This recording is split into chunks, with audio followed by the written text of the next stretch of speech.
Well, here now, Scott Martin of Kingsview Wealth Management. He's a Fox Business contributor, and Karol Markowicz, a New York Post columnist. Welcome to you both.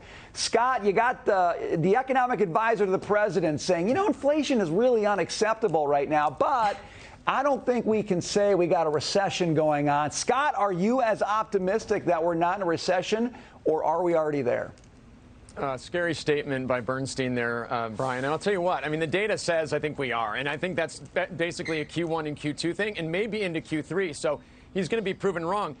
It's funny to hear him talk about inflation, too, because I thought this was part of the plan as well. Along the way, Joe Biden was going to combat inflation, then he wasn't, and then inflation was rising, but it was slowing. Look, as you talked about with Dan in the previous segment, the administration has no plan to attack any of the problems that ail the economy. They're not going to have the plans. The plans are going to come after November when they get whooped. And then you're maybe going to see things clear up. And that's going to be because we get a shift in Congress and also an economic recession that takes share demand and therefore alleviates some of the supply pressures as well. Yeah, you hate to hear that. I mean, you hate to think that a recession is the thing that's got to end all of this. But at this point, I think a lot of people are saying, what else is going to do it, because the president's not going to turn around. Karol, you talk about the pain. You have inflation on one hand, but then you have the wage issue on the other. Wages have not kept up with inflation. Yeah. President Biden loves to talk about breathing room, Karol, but his economy is taking the oxygen out of the room for people, and now it's starting to hit spending. How do you expect Americans to continue to adapt to this inflation wage problem, particularly as we get past the summer, Karol, when a lot of the fun stops and it's into the fall? What do you expect to see?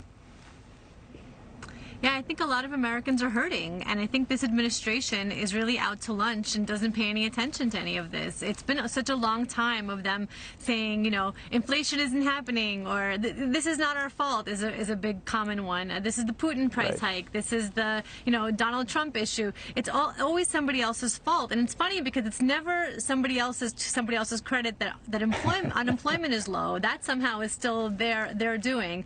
But you know, I hear from Americans all the time about how much pain they're in economically, how gas prices are affecting their lives, and it's been really tough to watch the White House not respond to these feelings at all, and to have them kind of mock these things. You know, when Jen Psaki said it was the tragedy of the treadmill not being delivered when the supply chain was really having issues, it's sort of that attitude that's been kind of prevalent in all of this. They just don't seem to care that Americans are hurting. And when the president says, oh, individual gas stations to bring down prices, I'm not an economist, I'm not in finance, but I know how some of these things work. It's not the individual gas station setting the price, and it's scary that the president doesn't seem to know that. That's such a good point. And actually, I think most Americans are in the same spot. They're not professional economists. They don't claim to be, but they also know you don't have to be. All you have to do is follow cause and effect, and you can understand how these things work. Scott, Karol brought up unemployment, and the administration is very eager always to talk about the labor market and the employment situation and all the quote-unquote job creation. But if you're staring down the barrel of a recession potentially, and businesses are starting to get nervous and spending is coming back, Scott, do you see the tide turning on jobs, and do you expect that that could really come down in the months ahead here?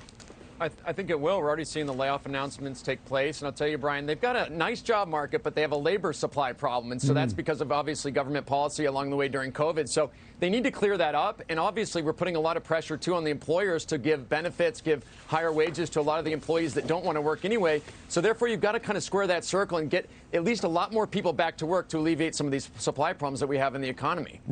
Karol, you know, we look ahead to November. You wonder what are going to be the issues that move voters. I think a lot of people have said it's going to be inflation, it's going to be the economy. You hear Democrats talking about how, no, some of these other Roe v. Wade, some of these other kinds of gun control are going to be the issues that really matter at the ballot box. How do you read it, particularly in light of the president's recent trip to Saudi Arabia and in light of some of the economic data we're getting just this past week?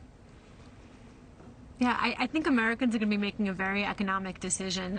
You know, we had in the last 2 years a lot of people moving from state to state. I'm one of them who moved from New York to Florida for a number of reasons around maybe COVID policy or other things. But now I'm hearing from people who are making economic moves, and they don't think that the states that they live in will support them economically. I also write about companies leaving. I have a piece in Real Clear Florida tomorrow on Citadel leaving from Chicago and coming to Florida.